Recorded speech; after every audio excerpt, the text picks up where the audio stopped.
Hey, there we go. We're live. Hi, guys. Charles here with Charles Harrison Music. So today, I thought I'd just give you some of the thoughts I've had about blues playing.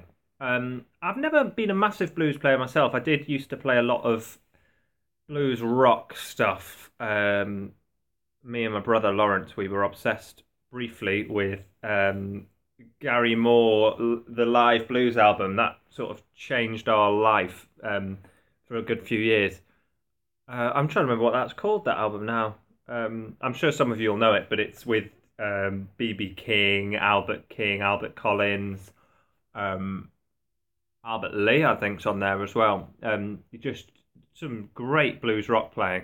Walking by Myself, that might actually be the name of the album, but that's definitely one of the tracks on it. So um, I used to play a lot of that sort of stuff. Jimmy Page, to a lesser extent, Hendrix. I was never a huge Hendrix fan.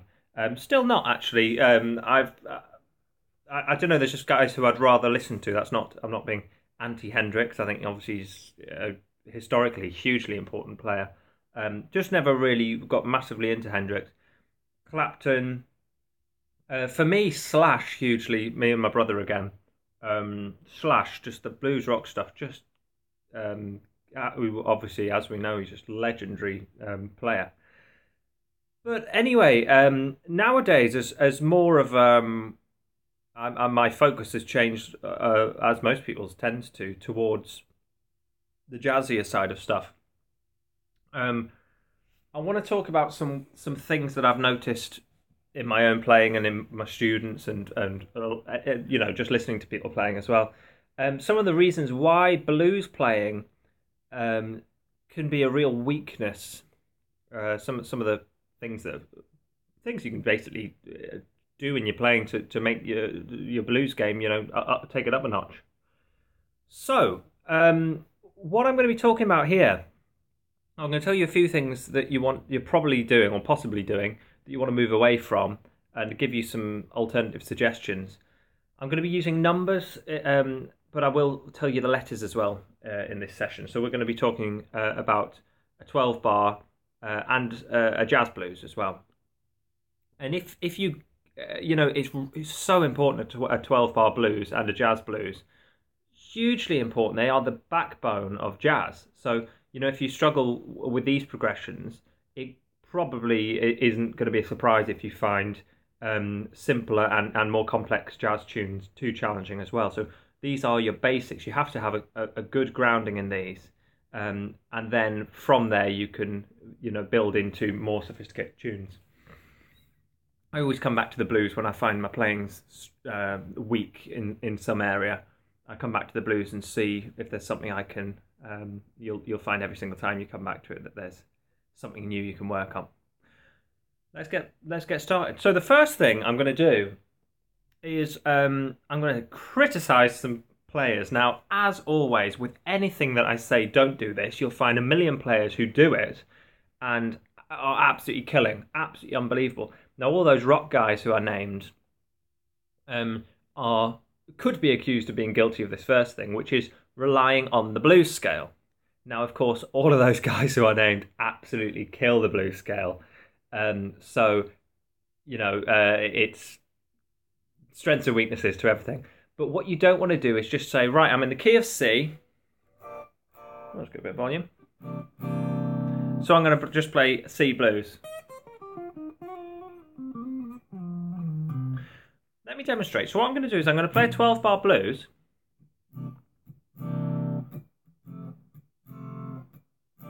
Without a backing track, I'm just going to play a 12 bar blues as a soloist, and I'm only going to use the blues scale of the key. So in this case, I'm going to use a C minor blues. So a 12 bar blues in the key of C. A one, a two, a one, two, a three, a four.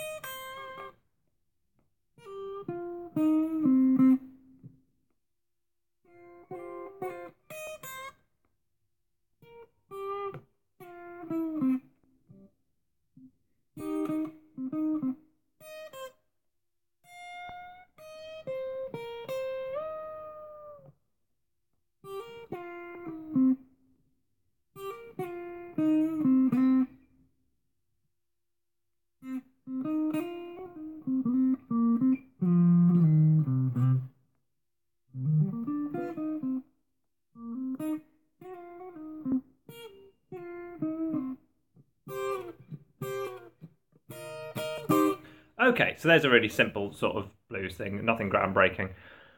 All based on the blues scale. I accidentally played a D at the end there. I did a C minor 9 line, which I shouldn't have done. That was breaking the rules.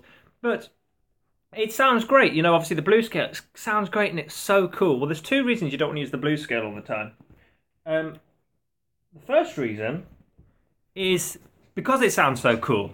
You don't want to use it all the time because it sounds cool. Well, what am I talking about there? Well, let's say, let's talk about spices, herbs and spices. You know, you might love, I'm massively into mustard at the minute, okay? But if you put mustard on every single thing you eat, every single thing, you get sick of mustard. It loses its kick. You want mustard in certain situations in your meal. It might be on a burger, it might be on your fries, whatever it is. You don't tend to cover your dessert in mustard, you know, because it works lovely in certain places. Blue scale is what makes people's face twist and go, oh, dirty, dirty notes, that sort of stuff. Well, I do anyway. If you sound like me, you go, oh, filthy. If everything that you play is the blues scale, you lose that effect. You lose that filthy effect of the blues scale, okay? As usual, there are players whose career is built on the blues scale. I'm aware of this, and they manage to make it work. I'm just trying to give you some suggestions here, guys. So, what do you want to do? Well, what you want to do is you want to actually play a bit more vanilla. You want to be sticking to the correct scale, which I'll explain in a second, and then shove the blues scale in there when you want people to go, oh, filthy. Because it's the contrast, in the context of the piece, the contrast that twists people's faces. You know, School of Rock, Jack Black says it's like you've let one go or something. I can't remember. But that face. Again, if you have that all the time, you lose that. So the second reason is the notes of the blues scale, in this context, the key of C, C, E flat, F, G flat, G, B flat. They really only suggest a handful of chords, which are C minor and E flat major. The problem there is that a blues, and especially especially a jazz blues, it's got some quite sophisticated harmony in there. It's not going to fit over all of those chords, and one of the hallmarks of a good solo is if you do take away the backing track, like I've just done there, I just played completely solo, you should be able to hear the chords going by regardless of whether the band are playing them or not. The soloist implies harmony, suggests harmony through their choice of notes. Well, it will be very difficult if someone's just playing the blues scale all the time to know exactly what scale they're playing. Again, it can be done. Sorry, exactly which chord they're playing over. It can be done, but it's not very clear. Something that you want to do is imagine, although this is completely incorrect, but imagine that everyone who ever listens to you is musically illiterate. Now, of course, you get some even laymen who don't know anything about music. They know about music because they've grown up listening to it. But pretend someone's never heard of blues before in their life. You need to guide them through it. Even as a soloist, sorry, I've got the hiccups. Even as a soloist, you need to hold their hand and guide them through the chords, help them understand what's going on, and make sure that at any one point, if you were to stop and ask, what do you think the root of this chord is, you know, they'd have a fighting chance of singing the root correctly. Again, this is not a real scenario. You never just stop in the middle of a gig and ask someone who doesn't know about music what the root is. But hopefully you understand what I'm saying here. And that, by the way, that's the key point of this video. I'm going to end up going into in more detail, is how to sort of suggest certain notes. Okay, so the first thing we're going to do is have a drink of tea. And the new IKEA glasses, they're nice, aren't they? Very jazz. And let's talk about each chord. So we can use the blues scale over every chord. Of course we can. It'll sound great. But again, it's going to lose its potency. So if we're starting on in fact, I'm going to go really basic with my chords. I'm going to go for your cowboy C7 chord here. I'm just about getting used to this 7 string, by the way, now, guys. You'll often see me looking down here, confused about where a C7 is. It's very strange having an extra string at the top, but you lose your perspective. There's my C7 chord, okay? C, E, G, B flat. So C, E flat Doesn't work. Why would I use a minor third? We're talking in a theoretical level. We know it does work, but on a theoretical level, that's wrong. Well, if I'm saying you want to play a bit more vanilla so that by contrast, the dirty notes sound better, then we're going to want to use the major pentatonic or the Mixolydian scale, because the major scale has got a B natural at the top, where the chord's got a B flat in it, so you need to flatten that B natural, and then every other note is going to work. Now, as a major scale, the C Mixolydian is the same as playing F major in a C way. Okay, so C Mixolydian is the correct scale to play over the C chord.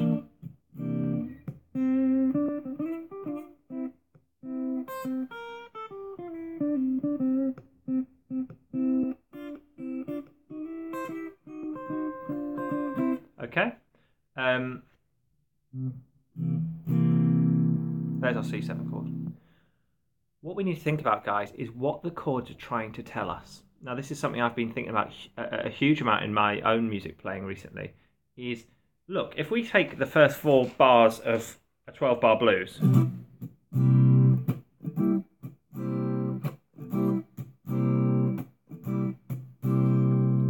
at that point, we're supposed to now go to an F. But that 4th bar is exactly the same as the first bar. There's nothing to stop us just staying on this. We could happily stay here all day. There's the 5th bar and it still sounds right. It doesn't feel like it's got to go anywhere because it's not really a dominant chord. It's a 7 chord. It's a 1 chord with a 7 in it, which is different to dominant. Dominant is a job. Dominant is a job, and the job of a dominant is to take you to its 1. So if you don't do that, it's a bit of a surprise to a listener. But this chord here doesn't feel like it needs to go somewhere. So what can we do to suddenly make this chord go somewhere? So I've got a very itchy face, I don't know why. What can we do to make this chord feel like it wants to go somewhere? Well, a couple of options for you.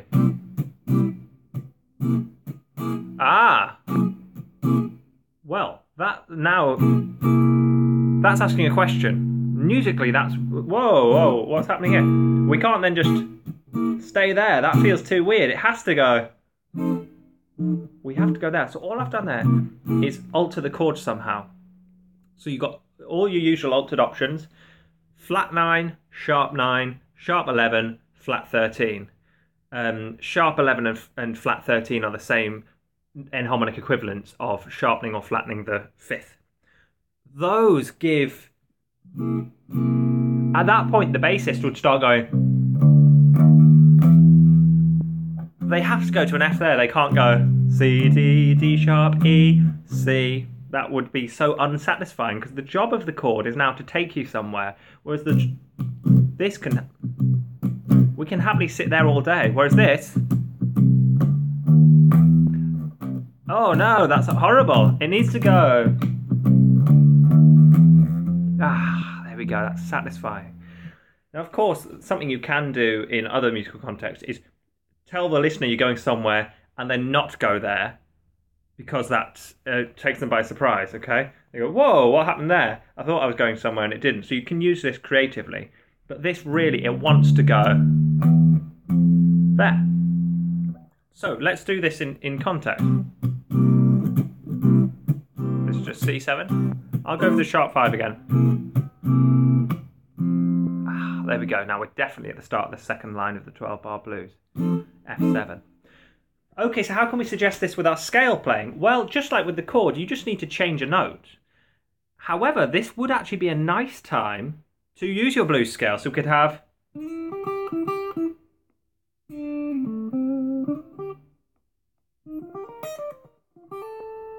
Okay, so that was just a little blues line there. A blues scale line in C. So I'm playing C major pentatonic or C Mixolydian.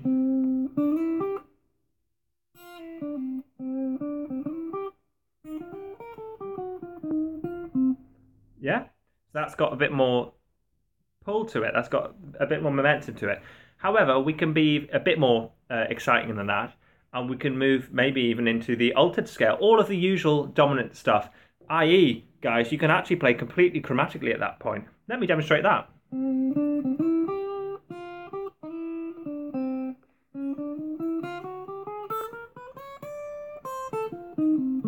Okay, so that was just a chromatic line. I didn't quite resolve that very well, but you can hear that that works perfectly. Now, if you play over the whole blues,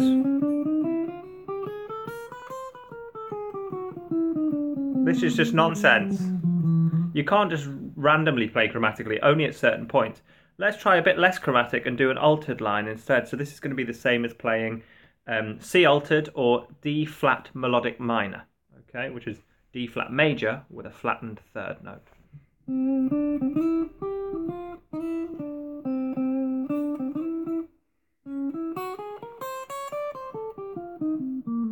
Okay, oh, even if I say so myself, that the music's doing this to me. I'm just playing the right notes. The theory is just makes your body want to react. I don't mean to seem arrogant, sitting here going, oh, what a nice line.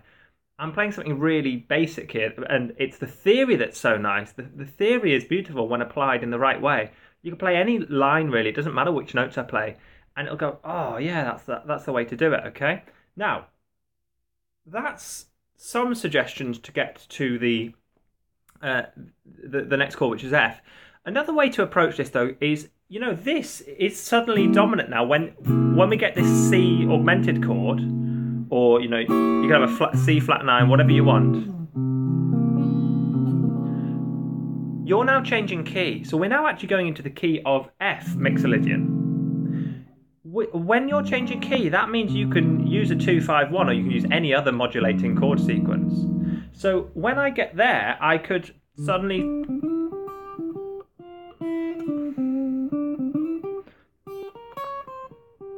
okay, that's my G half diminished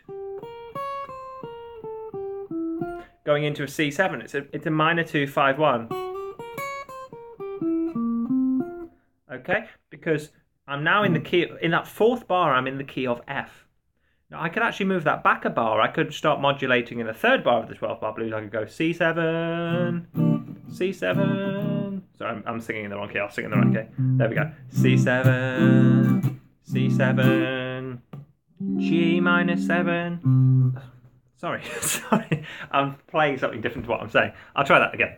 C7, C7, G half diminished, C augmented, F7. Now I'm definitely in the key of F there. You can hear that takes us there. Now it doesn't matter what the band are doing, guys. If the band are just doing this, which they probably will be most of the time, just playing your bog standard chords, you as a soloist can still go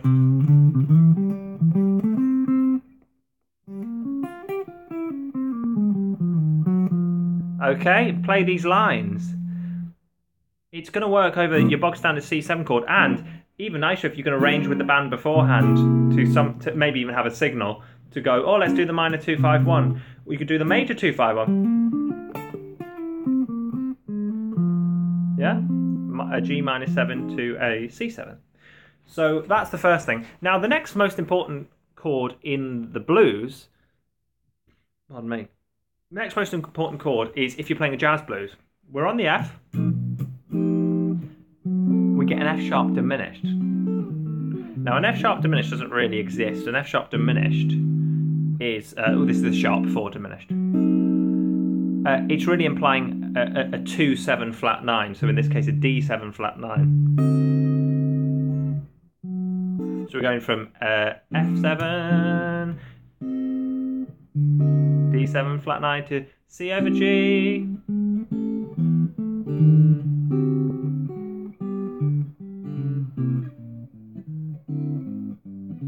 So I'll turn around.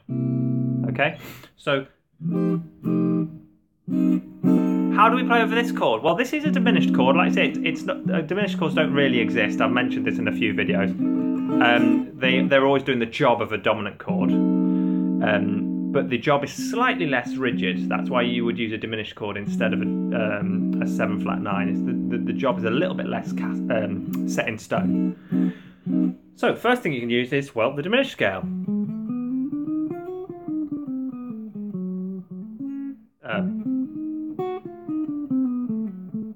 Which is nice. You can use the diminished scale there.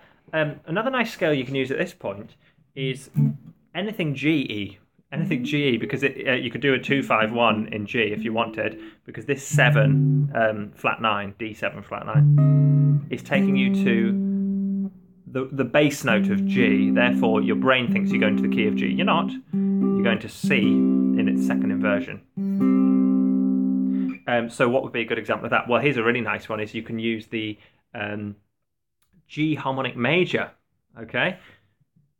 Or you can play it in any inversion you want, but it would probably be best to play it starting on the F sharp. So this is the first, starting on F sharp, you go F sharp, G, A, B, C, D, E flat, F sharp.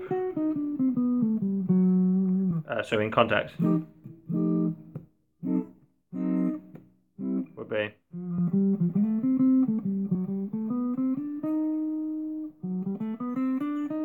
that's the note.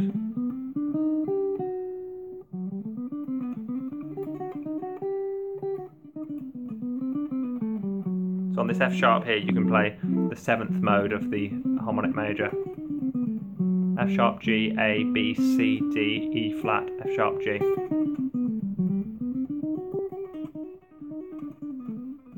Lovely sound there. You hear how it implies. Sorry, I'm playing the wrong chord. Hear that? So we've got, of course, on F, you're going to be playing the F major pentatonic. And then we're into the F sharp.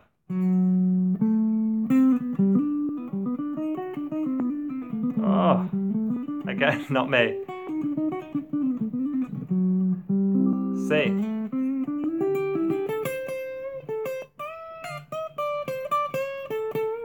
And at that point we're into A7.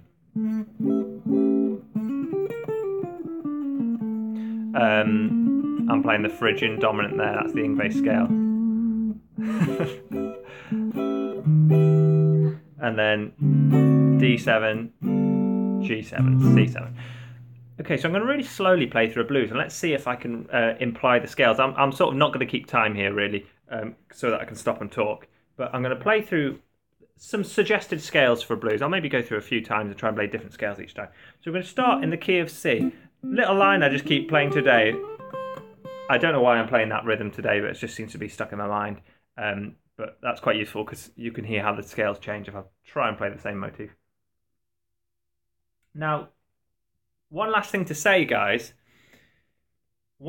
Another reason you want to avoid just playing your blues scale all the time is you end up just having licks, and you just, like I used to just go, or do it as fast as I could, which is great. But again, those dominant chords might be where you want to use those licks. If you just play licks, you're not really thinking about the music. You're just saying, "Oh, I'll use that what's a good slash lick now." What's the one I'm trying to? That. Or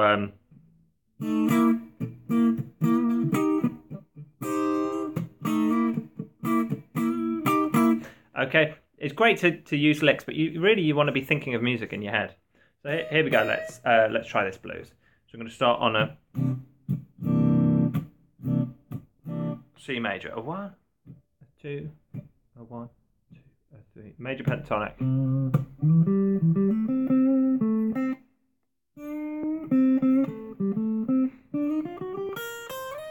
That was blues scale into F major. That was the major pentatonic, no, harmonic major, sorry.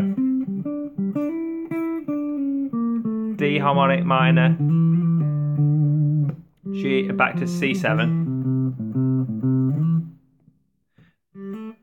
Back to the beginning of the tune, major pentatonic.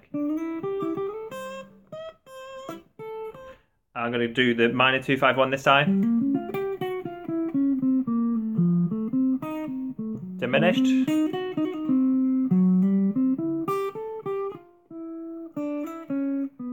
A mixolydian, D mixolydian, back to C major pentatonic.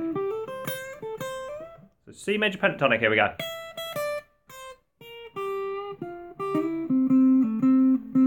Minor 2-5-1. that was F major pentatonic, diminished, C7, A altered,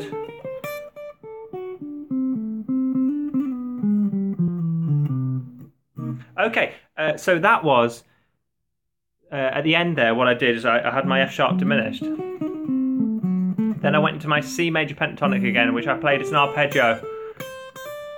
And then we're going into the A7 at this point, which is dirty. You can get your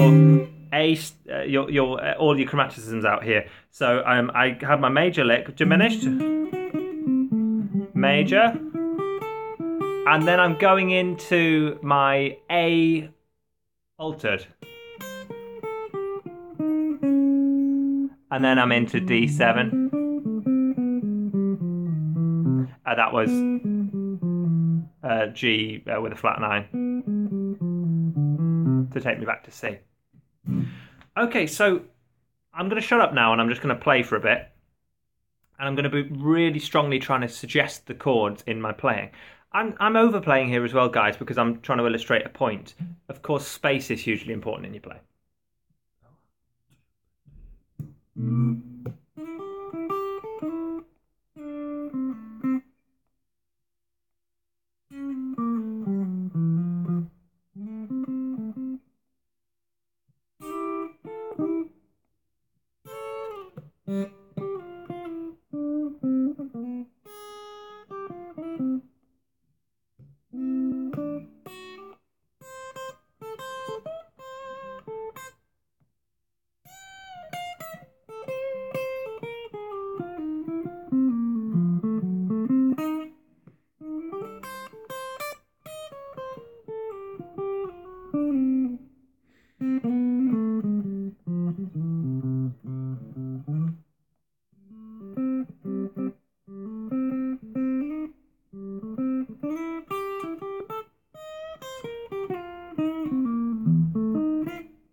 Okay, so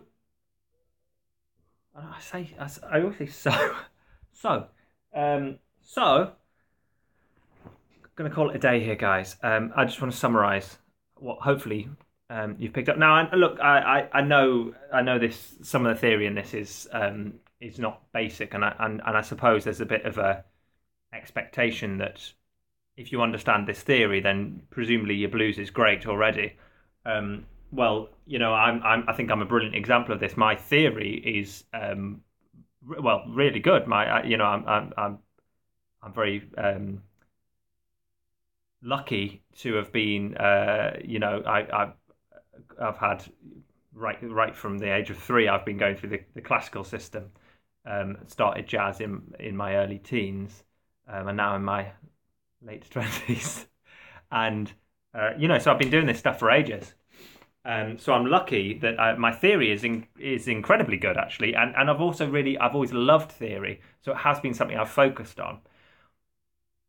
That doesn't mean that my blues is great. Now, my blues is getting better because I'm starting to think about it, but actually I find that thinking too theoretically can be limiting, just as thinking and not thinking at all can be limiting. And you've got to find that sweet centre ground where you've thought theoretically for so long on a certain subject that it then just naturally comes out in your playing. I think it was Michael Brecker who said that it takes him, I think it was something like 3 months of practice of something before it naturally finds its way into his playing, and he'll accidentally play it and then think, oh yes, I know, I've got that concept learned now. He was also famous for practicing hours and hours and hours a day, and for being a bloody genius. So if Michael Brecker, who's an absolute genius, spending hours a day honing his craft, if it takes him 3 months to get something natural, think how long it's going to take us mere peasants to get something into our playing. We've got to think about it, we've got to put loads of time into it, do everything we can, give ourselves a fighting chance, will never be Brecker. You might be, but I certainly won't be. I've sort of conceded to that. But I can still do my best to try and play as musically as possible. And I think the best way to do that is think about the effect of the notes you're playing. In those examples I've just given at the end there, versus my very first example of the blues scale, hopefully you could start to hear, and again, there's loads of players who can do this far better than I can, but you can start to hear that, at least in comparison to the first example, yes, I think he's probably on this chord now, even though I was playing completely unaccompanied. Hopefully you can start to hear the changes, as we say, moving underneath the player, regardless of whether they're actually there or not. Sadly, a blues scale can't really imply the chords enough.